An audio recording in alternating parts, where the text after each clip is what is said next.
Media জনমত গঠন করে, মিডিয়া জনমত নস্যাৎ করে, মিডিয়া যুদ্ধ উস্কে দেয়, মিডিয়া যুদ্ধের উপরে পানি ঢেলে দেয়, মিডিয়া মানুষকে বিক্ষুব্ধ করে, মিডিয়া মানুষের মনোভাব এবং বিক্ষুব্ধতাকে শান্ত করে। তার একটা আলাদা নিজস্ব এজেন্ডা আছে।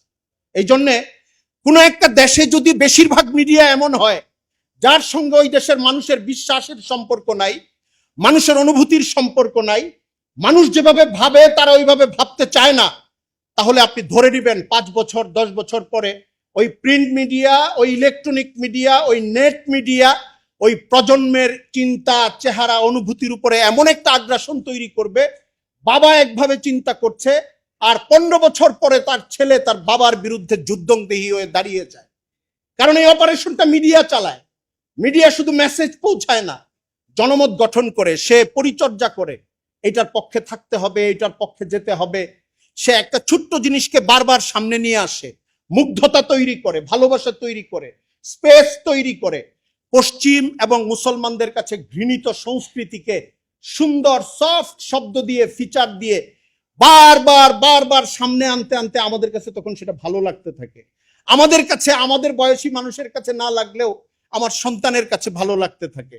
একটা জেনারেশন তৈরি হয়, আমাদের বয়স যখন 55 হবে, 60 হবে, আমার সন্তানের বয়স 25 আর 30 হবে, একটা গ্যাপ তৈরি হয় মূল্যবোধের ক্ষেত্রে, সেটা ধর্মীয় মূল্যবোধ।